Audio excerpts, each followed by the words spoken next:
మొదటగా ఈ వీడియోలో మనం భగవద్గీత అధ్యాయము 5 శ్లోకము 6ను పరిశీలిద్దాం.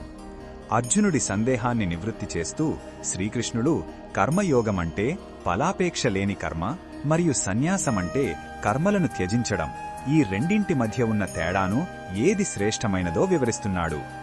మొదటగా ఈ పవిత్ర శ్లోకాన్ని భక్తితో విందాం.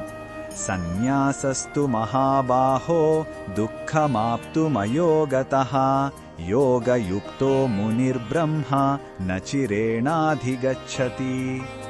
ఈ శ్లోకం అర్థమేమిటంటే, ఓ మహాబాహువైన అర్జున, కర్మయోగం పాటించకుండా సన్యాసం స్వీకరించడం చాలా కష్టం, అది దుఃఖానికి దారితీస్తుంది.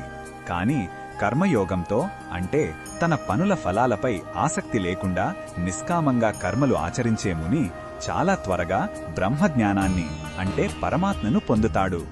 కేవలం కర్మలను వదిలివేయడం వల్ల మనసు శుద్ధి కాదు, అది మరింత కలత చెందుతుంది. ఈ శ్లోకంలో ఉన్న భావం మనకు ఏమి చెప్తుందంటే, నిజమైన త్యాగం బయట ప్రపంచాన్ని వదిలేయడం కాదు, మనసులోంచి ఆశలను అహంకారాన్ని వదిలేయడం. మనసులో కోరికలు ఉంచుకుని బయటకు పనులు మానేస్తే అది ఒక రకమైన వేదనకు దారితీస్తుంది. అందుకే భగవంతుడు కర్మయోగాన్ని ఒక సులభమైన ప్రభావవంతమైన మార్గంగా సూచిస్తున్నాడు. మన పనులను మనం చేస్తూనే వాటి ద్వారా బంధంలో చిక్కుకోకుండా ఉండటమే అసలైన జ్ఞానం.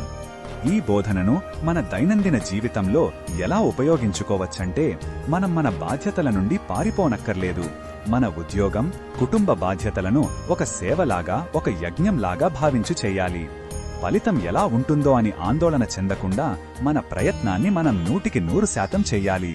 ఇలా చేసినప్పుడు ఆ పనే మనకు ధ్యానంగా మారి మనశ్శాంతిని ఇస్తుంది. ఇదే ఆధ్యాత్మిక పురోగతికి తొలిమెట్టు. మరిన్ని భగవద్గీత శ్లోకాల అర్థాన్ని తెలుసుకోవాలంటే మా తదుపరి వీడియోలను తప్పకుండా చూడండి.